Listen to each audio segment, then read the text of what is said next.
Semoga yang subscribe diberikan rezeki melimpah dari jalan tak terduga.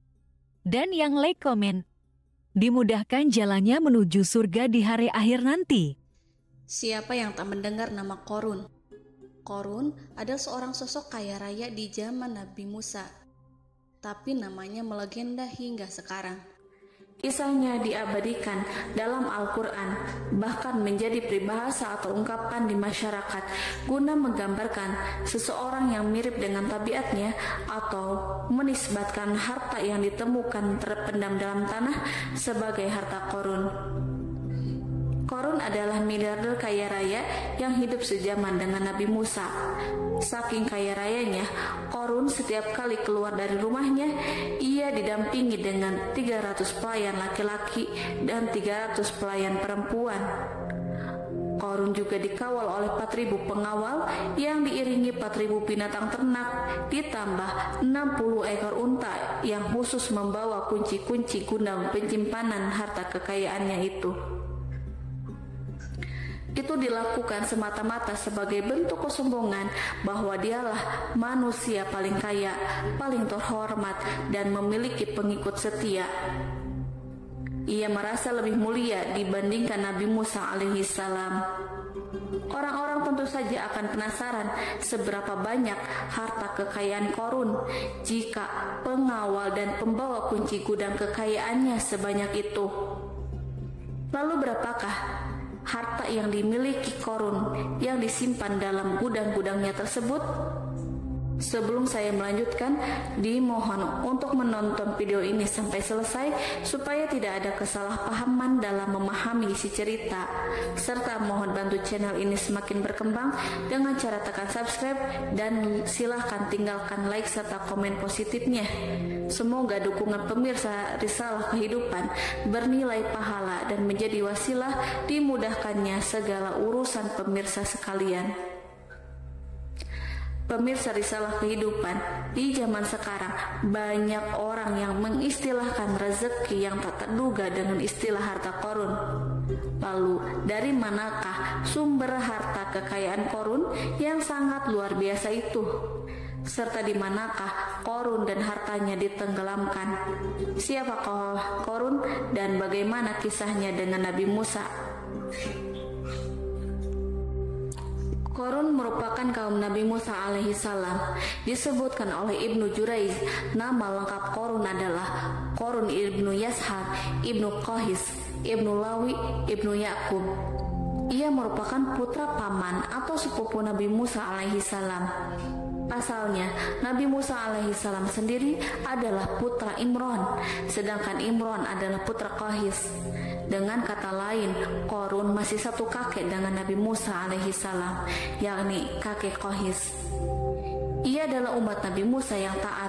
Tidak hanya memiliki banyak harta, Qorun juga termasuk orang yang cerdas dan berilmu. Ia menguasai ilmu duniawi dan ilmu ukhrawi, dan tercatat bahwa Qorun adalah ahli di bidang kimia. Dirinya tercatat sebagai ahli kitab Taurat setelah Nabi Musa. Kepandaian Qorun dalam ilmu agama membuat dirinya sering disebut dengan ilmu nawir atau orang yang memberi cahaya dan penerangan. Suaranya terkenal merdu dalam membaca kitab Taurat. Selain itu, Qorun juga lihai dalam berbisnis. Ia mengetahui trik investasi yang menguntungkan serta jalur perdagangan internasional yang strategis di zamannya. Kekayaan Qorun begitu banyak sebagaimana tercatat dalam surat Al-Qasas ayat 76. Sesungguhnya Qorun termasuk kaum Musa, tetapi dia berlaku aniaya terhadap mereka. Kami telah menganugerahkan kepadanya pembendaharaan harta yang kunci-kuncinya sungguh berat dipikul oleh sejumlah orang-orang yang kuat.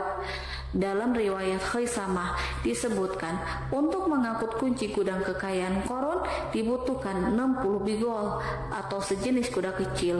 Ukuran kuncinya sebesar jari, bahannya terbuat dari kulit dan setiap kunci digunakan untuk satu gudang. Maka keluarlah Qorun kepada kaumnya dalam kemegahannya. Para ulama tafsir menjelaskan Qarun keluar dengan baju mewah diiringi dengan 300 gadis berbaju merah dan 4.000 kendaraan kuda. Tak heran iring-iringan Qarun itu mengundang decak kagum mereka yang gandrung terhadap harta kekayaan. Sebagaimana yang terekam dalam Al-Quran, moga-moga kiranya kita mempunyai seperti apa yang telah diberikan kepada Qarun. Sesungguhnya ia benar-benar mempunyai keberuntungan yang besar. Quran Surat Al-Qasas ayat 79. Namun tak sedikit kaumnya yang mengingatkan, dan ingatlah ketika kaumnya berkata, janganlah engkau terlalu bangga. Sesungguhnya Allah tidak menyukai orang-orang yang terlalu membanggakan diri atau disebut farihin. Sebagian ulama menafsirkan istilah farihin di sana juga berarti takabur atau zolim, berbuat kerusakan, arogan, dan tidak mau bersyukur terhadap nikmat. Qarun dikisahkan memiliki ribuan gudang yang berisikan emas dan perak.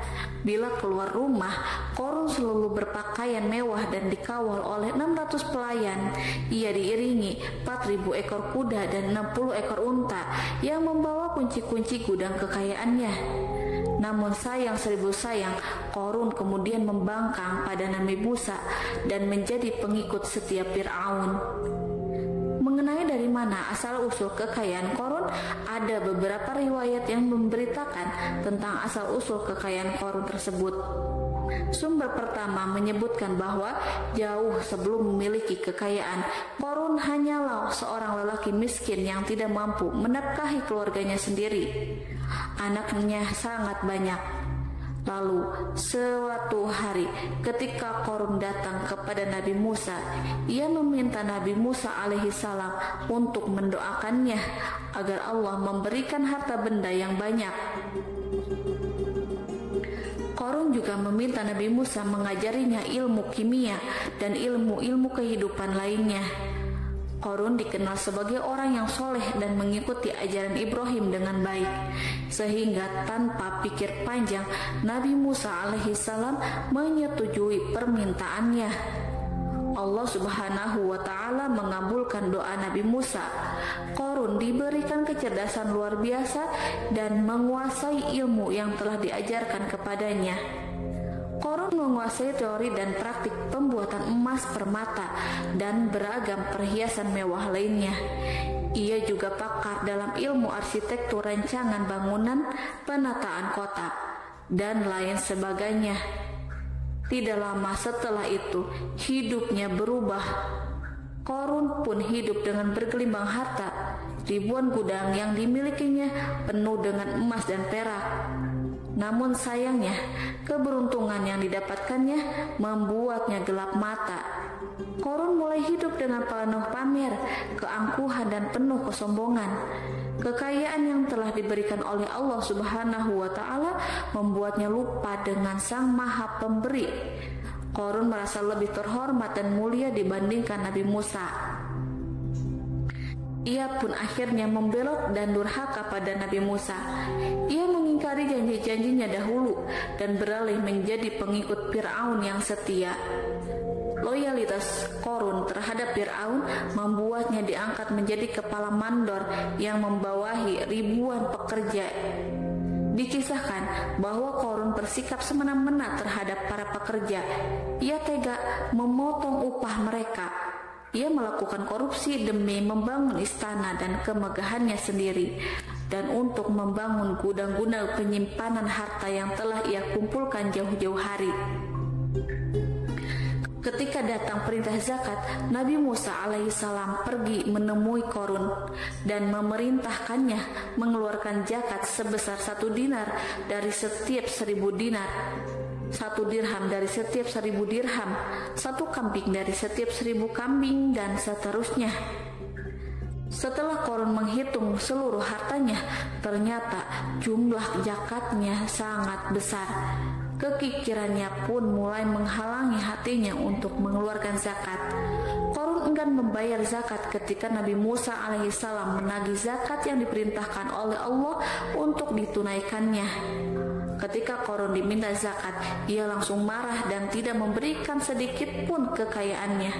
Dia berpikir bahwa harta kekayaan yang dimilikinya didapat dari hasil kerja dan usahanya sendiri, dan tidak ada kaitannya dengan siapapun, termasuk Allah Subhanahu wa Ta'ala. Janji Korun untuk lebih taat beribadah dan membantu sesama jika diberi kekayaan oleh Allah dilupakannya. Dia mempergunakan kekayaannya tersebut dalam kesesatan, kezaliman, dan permusuhan, sehingga membuatnya menjadi sombong dan terlena. Orang-orang beriman pada masa itu sering menasehati Korun untuk bersyukur atas nikmat yang Allah berikan kepadanya, tetapi dia tidak mengindahkan nasihat tersebut. Dari sikapnya tersebut sudah jelas bahwa Korun tidak membutuhkan nasihat kebenaran, bahkan merasa tidak takut dengan ancaman Allah, sebab Korun merasa sudah memiliki segalanya. Korun merasa dirinya hebat dan pintar serta punya banyak pengikut setia, punya banyak pengawal dan merasa aman karena dekat dengan Raja Fir'aun. Korun berkata, "Sesungguhnya aku mendapatkan harta ini karena ilmu yang ada padaku." Korun sangat sombong. Ia merasa hartanya didapatkannya sendiri tanpa campur tangan dan kehendak Zat yang Maha Kaya, yakni Allah Subhanahu wa Ta'ala. Apakah Korun lupa ataukah ia tidak tahu bahwa Allah telah membinasakan orang-orang sombong sebelumnya, yang bahkan lebih kuat darinya, yang lebih kaya darinya, yang lebih banyak pengawalannya, lebih kokoh dan tak terkalahkan dibanding dirinya? Karena terdorong sifat kikir dan angkuh, maka Korun membuat rencana untuk melakukan tipu daya agar dia terlepas dari kewajiban membayar zakat. Dia ingin menjatuhkan nama baik dan citra baik Nabi Musa alaihissalam. Kemudian dia mengumpulkan tokoh-tokoh konglomerat Bani Israel. Ia berkata kepada mereka, "Wahai saudara-saudaraku, terhadap apa yang diperintahkan Musa untuk membayar zakat, apakah kalian akan mematuhinya? Sekarang dia hendak mengambil harta yang ada di tangan kalian, maka pikirkanlah suatu cara untuk menghindari perintahnya." Para pembesar-pembesar yang dipanggil kemudian menjawab, "Wahai paduka Korun, engkau lebih besar daripada kami. Kami akan melakukan apapun yang kau inginkan." Korun pun berkata, "Datangkanlah kepadaku wanita cantik. Aku akan memberinya hadiah besar jika ia berhasil menggoda dan memfitnah Nabi Musa." Ketika wanita cantik yang diinginkan datang, Korun memberikan kepadanya uang muka sebagai jaminan. Ia akan membayarkan seluruh yang dijanjikan ketika berhasil menjalankan misinya. Bukan hanya itu, Korun pun berjanji akan menjadikan wanita ini sebagai istrinya. Dan keesokan harinya, Korun mengumpulkan Bani Israel. Setelah itu, Korun menghadap kepada Nabi Musa seraya berkata, "Orang-orang menanti kedatangan Anda, sampaikanlah saran dan nasihat kepada mereka." Nabi Musa kemudian keluar dari rumahnya. Ia mulai menyampaikan nasihat pada umatnya.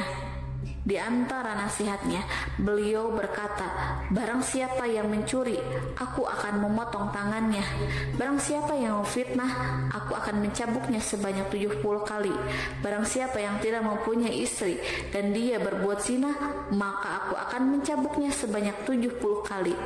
Adapun barang siapa yang memiliki istri dan dia berbuat zina, aku akan rajam dia sampai mati." Korun kemudian berkata, "Apakah ini juga berlaku untuk Anda jika Anda sendiri yang berbuat zina? Apakah Anda akan menerima hukumannya?" Kemudian Nabi Musa menjawab, "Ya, meskipun saya sendiri yang melakukannya." Maka kemudian Korun memanggil wanita yang telah dibayarnya. Wanita itu berdiri di depan Nabi Musa dan Bani Israel yang telah berkumpul. Dia mengaku sedang hamil karena telah berhubungan badan dengan Nabi Musa. Maka marahlah Nabi Musa atas fitnah kejam yang diarahkan kepadanya. Kemudian Nabi Musa melakukan sholat 2 rakaat, lalu mendatangi wanita itu dan menyumpahnya agar mengatakan siapa yang menyuruhnya. Wanita itu menjadi ketakutan. Ia gemetar di depan Nabi Musa dan dia mengaku bahwa yang menyuruhnya adalah Qarun. Lalu wanita itu bertaubat dan meminta maaf kepada Nabi Musa. Seketika Nabi Musa bersujud seraya berdoa kepada Allah untuk menimpakan azab kepada Qarun. Allah memberi wahyu kepada Nabi Musa bahwa bumi telah dijadikan tunduk kepada perintah Nabi Musa.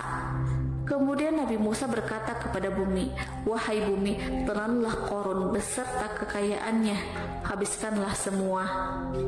Kala itu Allah menurunkan wahyu kepada Nabi Musa alaihissalam untuk memerintah bumi apapun yang diinginkannya. Begitu Nabi Musa alaihissalam datang dengan wajah sangat marah, barulah Qarun merajuk, "Wahai Musa, sayangilah aku." Sementara Nabi Musa alaihissalam tak bergeming. Beliau lantas berkata pada bumi, "Wahai bumi, ambillah mereka." Seketika rumah Qarun mulai bergetar. Qarun dan antek-anteknya mulai dibenamkan hingga bagian lututnya. Rumahnya ikut turun sedalam lutut. Qarun kembali merajuk, "Sayangilah aku Musa." Rumahnya kembali berguncang. Kini Qarun dan kawan-kawannya kembali terbenam hingga bagian pusar. Demikian pula rumahnya. Qarun terus merajuk, "Wahai Musa, sayangilah aku." Sementara Nabi Musa alaihissalam kembali meminta bumi, "Wahai bumi, ambillah mereka."